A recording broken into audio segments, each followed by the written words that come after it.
Mdao tunaishi duniani, elewa ya kwamba tu wapitaji na wasafiri.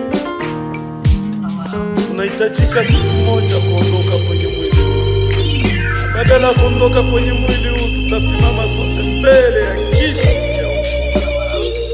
Maneno ya Mungu inatuambia. Je vous salue tous au nom de Jésus-Christ, chacun avec son nom, partout où il se trouve. Nous sommes encore dans notre émission Il est temps, rendez-vous de la vérité,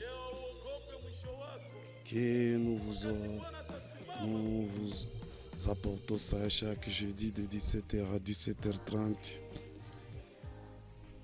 Et celui qui est devant le microphone, c'est votre frère, serviteur de Dieu, Adriel Ofimbo Amani. Et je vous espère tellement très bien portant partout où vous êtes. Par la grâce de Dieu, nous aussi nous le sommes. Et aujourd'hui encore, nous allons continuer avec notre thème stupide. Comment les églises d'aujourd'hui ont perdu la vie spirituelle et pourquoi les manifestations spirituelles, la puissance de Dieu ne se manifeste plus dans nos églises. Alors on est en train d'essayer de décortiquer ce thème en vue d'apporter un soutien dans nos églises. Et dans le but, nous voulons que chaque église rentre au fondement des apôtres. Là où nous avons vu une église remplie du Saint-Esprit, une église avec une puissance formidable, une église qui marchait dans la crainte de Dieu, et une église qui opérait tant de miracles, les miracles authentiques. Il n'y avait pas assez de manœuvres ou de rituels, mais c'était l'onction qui intervenait dans chaque moment. Et ceci ne se voit plus dans nos églises. Et Dieu a mis dans moi ce thème en fait que nous puissions aider le serviteur de Dieu, le dirigeant, le chrétien, afin de se saisir et de se rendre compte de l'état actuel que nous traversons et la manière dont nous servons l'Éternel, afin de retourner à la base. Voilà pourquoi aujourd'hui je vais tenter à développer quelques points qui nous sont tellement intéressants, dans le but de comprendre seulement la spiritualité. Si je dis premièrement comprendre la vraie spiritualité biblique, là je vais écarter des choses comme des émotions passagères, une routine religieuse ou bien une simple connaissance de la Bible. Si nous voulons parler de la spiritualité, ce ne sont pas ces trois choses. La spiritualité est une autre chose par rapport à ce que je viens de citer. Pourquoi? C'est la vie conduite par le Saint-Esprit, marquée par la sainteté, la foi vivante, l'obéissance et la communion avec Dieu. Donc si nous voulons vivre la spiritualité, ce n'est pas des émotions passagères, ce n'est pas une routine religieuse ou bien des simples connaissances bibliques. Mais nous devons chercher à être conduits par le Saint-Esprit. Notre vie doit être marquée par la sainteté. L'Église doit vivre la foi vivante et l'obéissance et la communion avec Dieu. Dans 1 Corinthiens 4, 20, la Bible me dit « Car le royaume de Dieu ne consiste pas en parole, mais en puissance. » Vous savez, l'œuvre de Dieu demande la puissance. L'absence de la puissance conduit l'Église à la tiédeur. Voilà pourquoi aujourd'hui je vais essayer de développer quelques causes, comme je suis en train de le parler, qui amènent l'Église à vivre la vie charnelle en ayant la Bible en elle. Nous avons des cérémonies religieuses, nous avons aussi des moments de prière, de louange, mais par conséquent nous vivons toujours la vie charnelle. L'Église est devenue charnelle, nous avons abandonné le spirituel au profit du charnel. Pourquoi? Il y a de bases que nous avions abandonnées. Et aujourd'hui, je vais développer quelques points qui vont nous aider à comprendre les sujets, à comprendre le thème que Dieu nous a donné. Mon objectif cette année, je veux ce que nos églises rentrent dans les enseignements du début, la manière dont l'église primitive avait fonctionné. Que nous laissons des choses qui peuvent empêcher la manifestation et la puissance de Dieu. Si tu lis dans Apocalypse 3, 1, la Bible me dit, tu passes pour être vivant et tu es mort. Voyez ça. Donc les églises d'aujourd'hui apparaissent être vivantes et pourtant elles sont mortes. La mort commence par le spirituel et la vie commence dans le spirituel. En abandonnant la spiritualité, l'église devient la mort au moment où elle vit, elle apparaît. Vous savez, la toute première chose qui occasionne la perte de la spiritualité, c'est la religion sans relation. Donc les gens font des choses religieuses, mais n'ont pas de relation avec Dieu. Il y a beaucoup d'activités, il y a beaucoup de programmes de prière. Mais chercher la relation entre les gens qui font de telles pratiques avec Dieu, ça devient tout difficile. Les gens se contentent de les faire. Et comme signe aujourd'hui, nous voyons des affiches reprenant beaucoup de choses. 40 jours de prière, haute montagne de la prière, oh les magottes, succession de la prière, des thèmes qui touchent directement le cœur, qui pousse les gens à venir prier, mais quand on cherche la relation entre les gens qui prient avec Dieu, on ne les trouve pas. Vous allez voir les programmes qui sont très embellis, mais ils sont vides, pas de la puissance de Dieu. On a organisé de beaux moments, des rendez-vous. Les gens sont joyeux, on a maquillé, on a embelli les salles, le temple. Mais malheureusement, il n'y a pas l'onction divine. Les choses se font à la manière de ce monde. Là, je suis en train d'énumérer un peu les causes de la perte de la spiritualité dans nos églises. L'église, nous avons perdu le nécessaire. Pourquoi? La religion a primé sur des relations. La religion a primé sur la relation avec Dieu. Nous cherchons beaucoup à être plus religieux que d'être plus en relation avec Dieu. Et cela conduit à la baisse de la spiritualité dans nos églises. Deuxième chose qu'il faut savoir, l'orgueil spirituel et l'autosuffisance.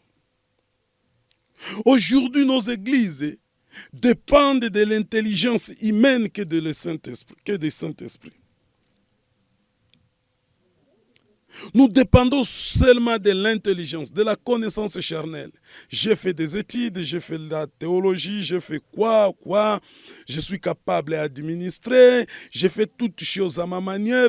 Nous abandonnons la présence du Saint-Esprit. De ministère sa dépendance du Saint-Esprit.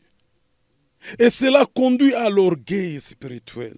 L'orgueil spirituel, c'est quoi? C'est lorsque tu comptes à tes capacités, tu comptes à ton intelligence, tu comptes à tes moyens. Ça pousse les gens à ne plus s'occuper à chercher le Saint-Esprit.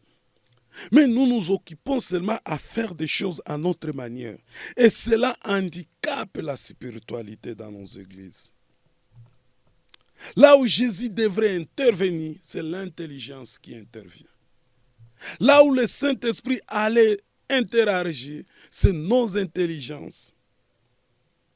Jusqu'à ce que nous faisons des choses, même sans demander Christ. L'Église devient un lieu seulement pour accomplir des choses, mais pas pour chercher l'intimité avec Dieu. Pourquoi? L'unique chose qui nous unit avec Dieu, qui nous met en relation continuelle avec Dieu, c'est le Saint-Esprit. En abandonnant l'intimité avec l'Esprit Saint, nous devenons directement charnels et nous faisons des choses à notre manière. Et cela empêche la manifestation du Saint-Esprit en nous. Voilà pourquoi la Bible me dit dans Apocalypse 3,17 que vous êtes pauvres. Vous pensez être riche, mais vous êtes pauvre. Pourquoi? Vous avez abandonné une relation qui amène la richesse, relation avec le Saint-Esprit. Les gens commencent à travailler selon leur propre orgueil. Et cela handicape la spiritualité dans nos églises. Même ceux qui allaient être formés ne sont plus formés. Ceux qui allaient écouter n'écoutent plus. Pourquoi? Même le message qui devrait inciter les gens à vivre le spirituel, le message ne plie à la haine. Cela nous conduit à parler le troisième point, la négligence de la prière et du jeûne. Vous savez, aujourd'hui, les gens font des prières. Vous savez, les gens font des jeûnes. Mais ce qui est là, je dis que la négligence de la prière et du jeûne. La prière, pour qu'elle soit efficace, elle a des conditions, les conditions sine qua non. Jésus est en train de dire à ses disciples, est en train de parler aussi à la foule qui l'accompagnait. Si vous voulez prier, entrez dans la chambre, dans votre chambre secrète. Derrière vous, fermez la porte. En d'autres termes, il voulait montrer les gens que la prière n'est pas un panneau publicitaire. Si j'aurais une prière que je fasse de publicité, mais imaginez aujourd'hui, toutes nos prières sont devenues des panneaux publicitaires. Jeûne de 40 jours et de prières, publicité. Oh, j'irai à la montagne. Voyons comment nous faisons des choses qui chassent le Saint-Esprit à nous. Quelqu'un qui se dit en prière, mais il est avec son téléphone en train de faire le selfie. Et il dit, je suis en pleine prière. Regardez des choses que nous faisons. Des choses qui poussent à ce que la prière soit négligée. La prière, c'est une communication divine. Lorsque nous voulons entrer en contact avec l'infini qui est notre Dieu, lorsque nous voulons entrer dans la divinité profonde de notre Seigneur, c'est l'intimité totale. Je ne pense pas que tu sois devant un gouverneur ou un président, un maire de la ville et tu es en train de causer avec lui. Brusquement, tu prends ton téléphone, tu dis non, je vais prendre un selfie que je vais partager. Je pense que les gardes du corps vont te prendre et tu auras des châtiments lourds. Pourquoi? Nous avons pris la prière comme un vaurien. Nous avons négligé la prière. Et par conséquent, la prière a perdu sa force. La prière a perdu son importance. Dieu dit aux enfants d'Israël, est-ce que vous pensez que moi je prends plaisir à vos jeûnes? Mais ce que vous faites, c'est pour vous montrer. Un jeûne publié à la radio, c'est pour se montrer. C'est pour dire aux gens, nous faisons des jeûnes. Alors parce que les gens aussi ont des souffrances, des besoins matériels. Quand ils voient des affiches de jeûne, ils préfèrent aller là-bas soit en disant ils seront répondus. Mais vous voyez, la motivation qui les pousse à faire des jeûnes n'est plus la motivation noble, c'est la motivation du bien de ce monde. J'ai besoin de véhicules, j'ai besoin de quoi et quoi, alors j'irai là-bas parce qu'il y a un jeûne, on va prier. Cela pousse à ce que le jeûne disparaît dans nos églises. Ce que nous faisons, ce n'est plus le jeûne. Moi, j'ai dit souvent, les gens s'amusent maintenant en négligeant les choses. La négligence, c'est quoi? C'est faire quelque chose sans les considérer, sans voir l'importance. de ce qui y réside. Lisez Matthieu 26, 41. Jésus était clair dans ce domaine. Si nous voulons voir, si nous voulons vivre la spiritualité, nous devons prendre des petites choses au sérieux.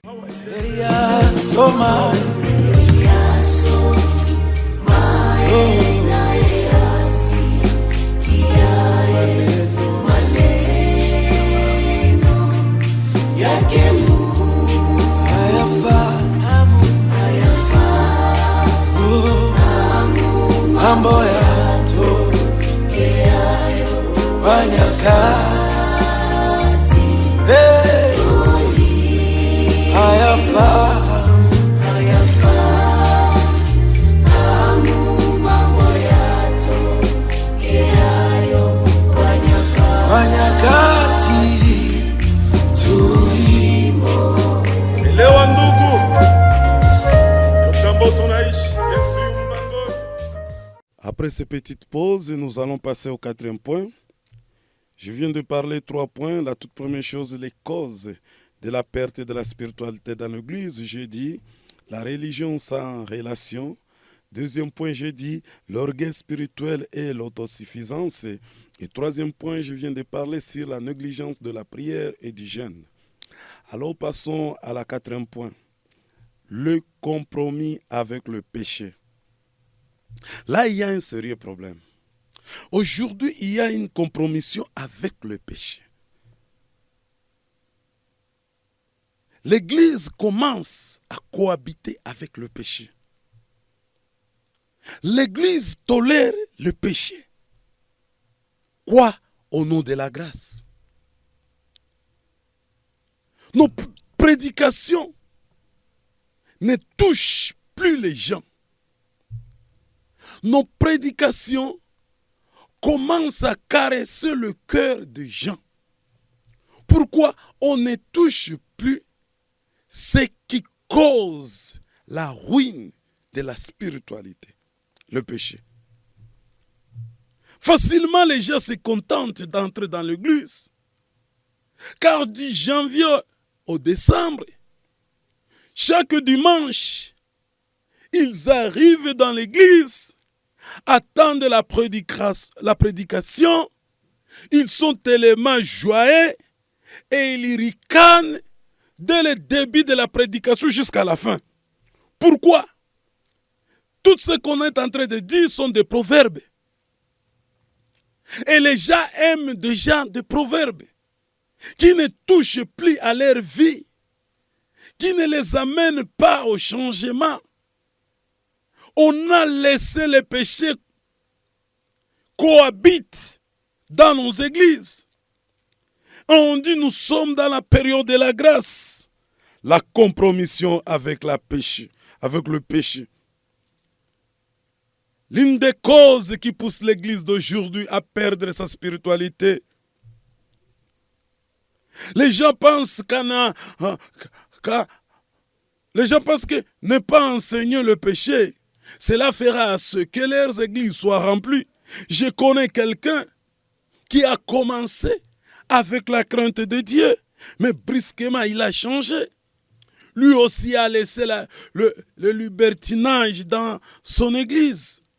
Pourquoi? Il pense qu'en faisant cela, les gens viendront. Laisse-moi vous dire, parlez sur le péché. Laisse-moi vous dire, dis aux chrétiens d'abandonner leurs sales habitudes. Tonnez sur le péché. Si quelqu'un est dans de mauvaises voies, dites-le la vérité. Vous êtes en train de les sauver. Quelle importance qu'il y reste chez soi avec de péché. Et à la fin de compte, il arrive à perdre sa vie éternellement. Je vous l'ai dit et je le déclare, qu'on nous demandera les comptes sur chacun de l'âme que Dieu a placé sous notre autorité. Alors quelqu'un qui est malade, il a été cogné par un véhicule et il a de blessures graves, de blessures mortelles. Pour l'aider à retrouver sa vie, on doit l'amener à l'hôpital. Et qu'est-ce que les médecins vont faire? Ils vont commencer à traiter, à faire des passements sur le plaie. Et lorsqu'ils vont commencer cette pratique, ils vont user des choses qui font mal à la personne. Ils vont user de l'alcool. Ça fait mal sur le plaie. L'homme en question va souffrir. Mais à l'intérieur de lui, il sait que je suis en train d'être guéri. Laisse-moi vous dire, en prenant des choses avec légèreté, vous tuez les gens sans le savoir. Lorsque nous acceptons que le péché reste, cohabite avec nous à cause de la grâce, nous sommes en train de tuer les gens.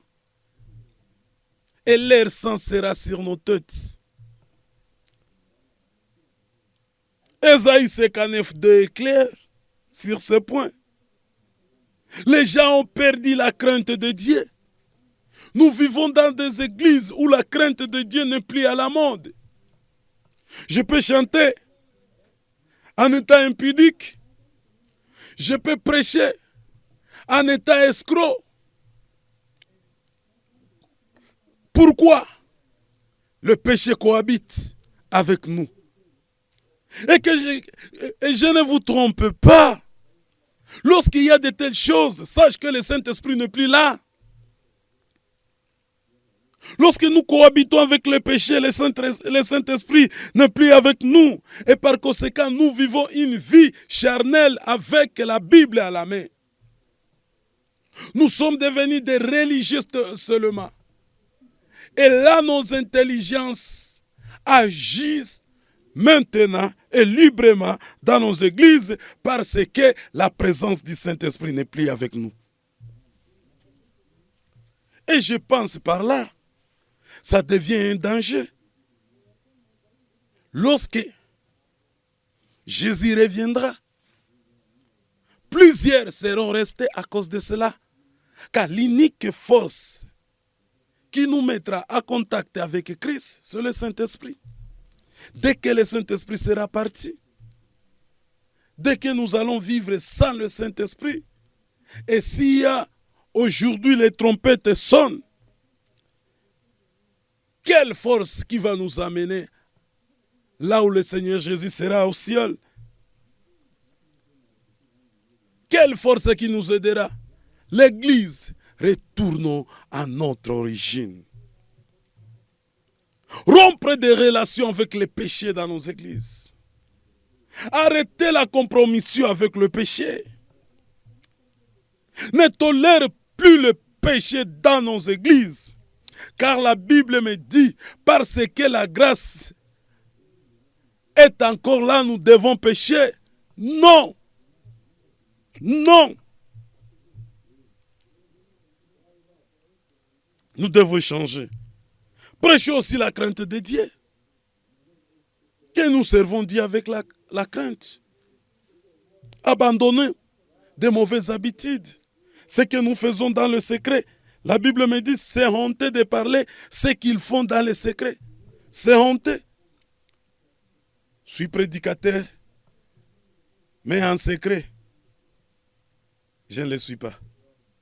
Je suis un bandit. Mais en secret, tu es impudique. En secret, tu es voleur. La Bible me dit, c'est honteux. Si on vous parle de ce qu'ils font en secret. La craintivité se voit, c'est en secret. Là où les gens ne sont pas là. Là où tu es seul avec ton Dieu. C'est là où on saura que tu as la crainte de Dieu. Prenons le temps de changer. Prenons le temps de changer. Les moments que nous vivons, l'État nous annonce des choses difficiles. Et si cela n'est pas accompli, nous risquons fort d'assez travailler pour se perdre à la fin.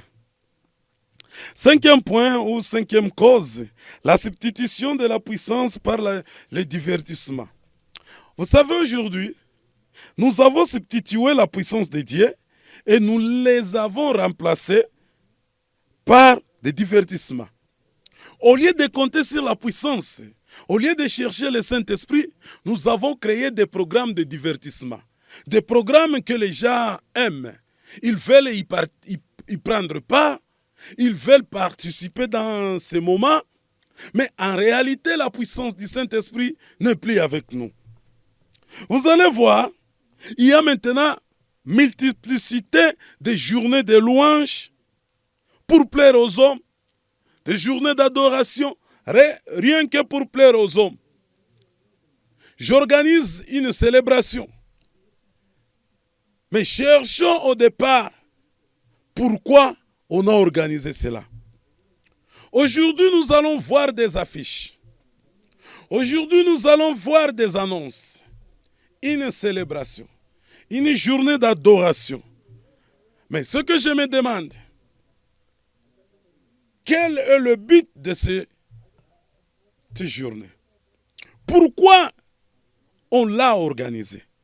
Vous allez retrouver que ce n'est pas pour rendre gloire à Dieu, mais c'est pour chercher le nombre de vies. Et surtout, nous vivons le monde numérique, où la technologie est en train de rafler, où les réseaux sociaux dominent. Et chacun veut l'être vu. Il veut mettre des choses qui seront tellement attirantes par plusieurs personnes. Et ça revient même dans nos églises. Nous organisons des manifestations que nous cherchons tant de vie au lieu de chercher la puissance de Dieu. Voilà, nous avons remplacé la puissance par le divertissement. Les gens ne viennent plus à l'église pour chercher la puissance de Dieu. Les gens sont venus pour se divertir. Nous allons chanter des louanges. Nous allons chanter d'adoration. Mais à qui ça profite? Ça profite à nous-mêmes. Nous voulons être vus. Et voilà pourquoi chaque chose que nous allons faire, nous allons le publier. J'ai fait ceci, je le publie. L'église a fait ceci, tu le publies. Tu as prophétisé, tu le publies. Ça devient des divertissements. Ce n'est plus la puissance de Dieu qui agit. Nous avons remplacé la puissance de Dieu par le divertissement. Nous avons perdu des choses très importantes. Les messages motivants. Nous avons des messages qui motivent les gens. Nous avons les messages qui poussent les gens à travailler. Nous avons des messages qui poussent les gens à offrir à Dieu. Ce que j'appelle les messages motivants. Nous avons des messages qui font applaudir les gens. À tout le temps, tu prêches, les gens sont en train d'applaudir. Avance, avance, c'est ça, l'homme de Dieu. Oh, oh, oh, c'est ça qui nous reste. Nous avons perdu la repentance, ce qui touche les cœurs des gens. Dire aux gens, repentez-vous, ça devient difficile. Dire aux gens, laissez ce que vous faites, Dieu va vous punir, ça devient difficile. De tels messages ne sont plus prêchés. Et ceux qui les prêchent sont moins nombreux. Ils ont peur de les prêcher en guise de manque. Des gens qui vont s'aimer. Car de tels messages n'amènent pas les gens à s'aimer. Vous allez voir, vous êtes en train de prêcher. Toute l'assemblée est tellement joyeuse. En train d'apprécier ce que vous êtes en train de faire. Mais changeons un peu. Parlez un peu de la repentance. Parlez un peu du jugement dernier. Vous verrez que l'assemblée va se taire. Or, la Bible me dit, les jours de la Pentecôte, quand Pierre disait le sermon, les gens ont été touchés. touchés par la parole. Et leur cœur était brisé. Et ils avaient demandé à Pierre, qu'allons-nous faire maintenant? Et Pierre les a dit, repentez-vous. Car le message avait touché le cœur, les profondeurs. Mais aujourd'hui, nous avons des messages superficiels. Les messages qui motivent les gens. Les messages qui n'amènent personne à la repentance. Et par conséquent, la spiritualité s'éloigne de temps en temps dans nos églises. La Bible devient intellectuelle. Les gens les prêchent selon la science, selon qu'on les a enseignés. C'est par là que j'ai dit, la théologie n'est pas mauvaise, mais la compréhension de la théologie devient de plus en plus mauvaise. Pourquoi? Les gens qui ont fait la théologie mettent l'accent sur l'intellectualisme que sur le Saint-Esprit. Presque tout le monde a compris que pour faire ceci, il faut faire cela, il faut étudier cela. Et vous allez voir maintenant, quand quelqu'un prêche, tu comprends qu'il est théologien. Il prêche comme quelqu'un qui est en train d'enseigner les cours d'histoire, de mathématiques. Dans son message, il peut avoir des discours, il peut bien développer le sermon, il peut bien parler. Et vous allez dire c'est bien, il prêche bien. Mais les choses importantes des messages n'est plus là.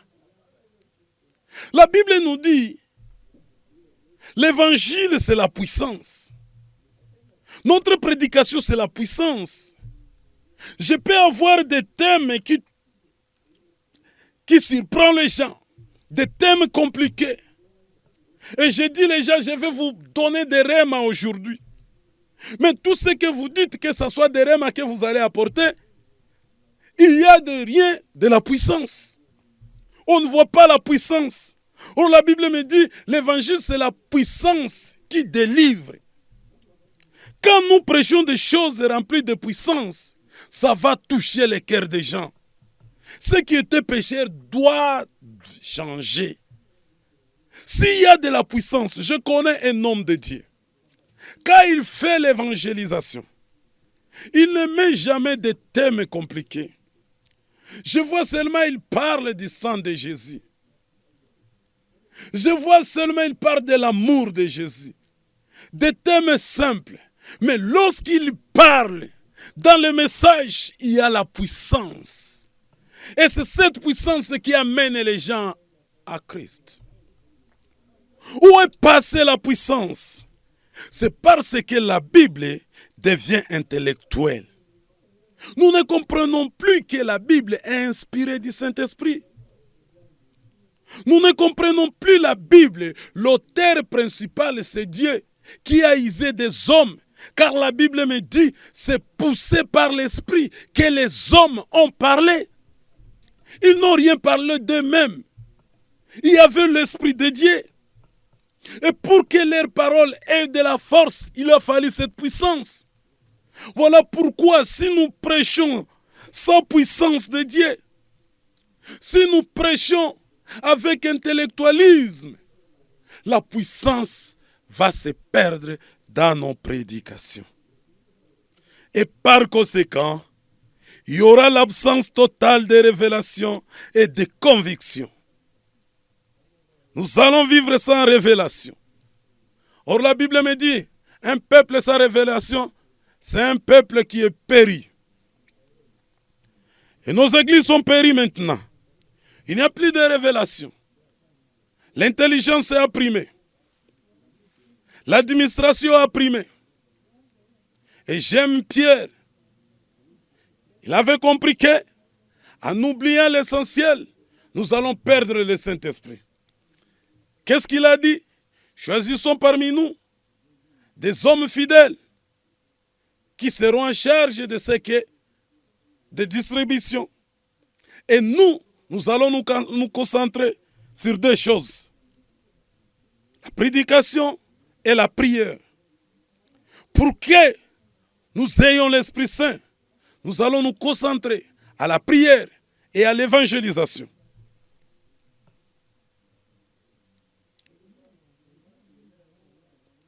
Nous devons comprendre cela. Et ceci pousse à ce que l'Église a perdu la spiritualité. Je viens de développer 6 points qui fait à ce que c'était 5 points qui fait à ce que l'Église a perdu la spiritualité.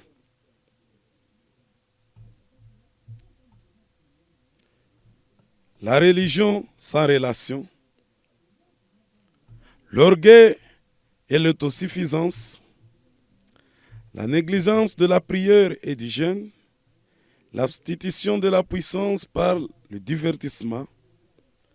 Et ce sont les 5 causes que j'ai pu développer et qui sont à la base de la perte de la spiritualité.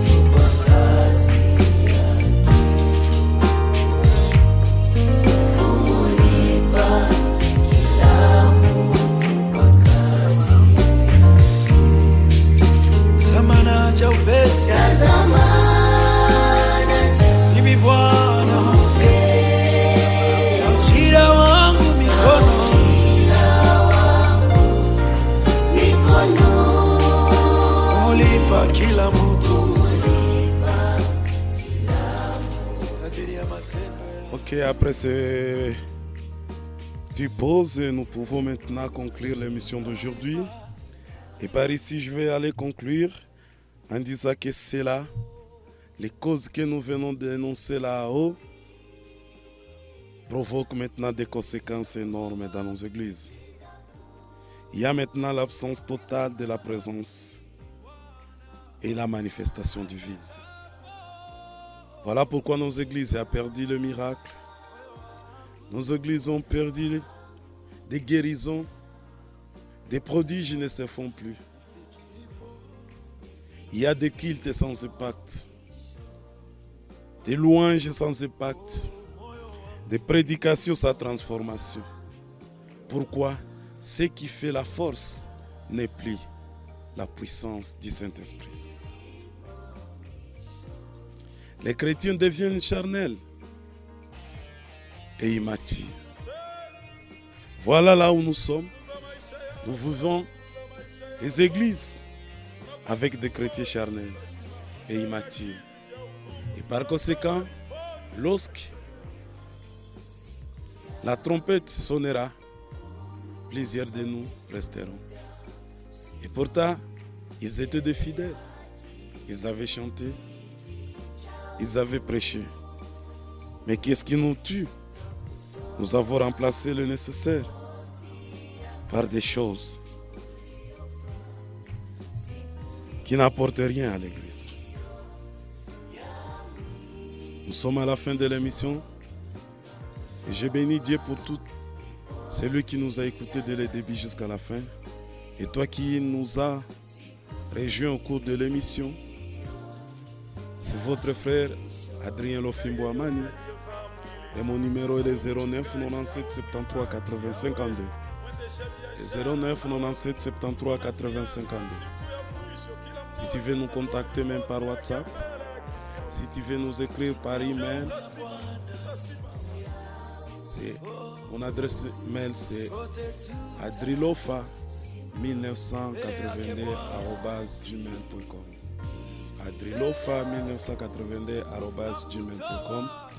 Là, on peut se partager. Et si tu veux avoir aussi tant de nos émissions, rejoins-nous dans notre compte YouTube.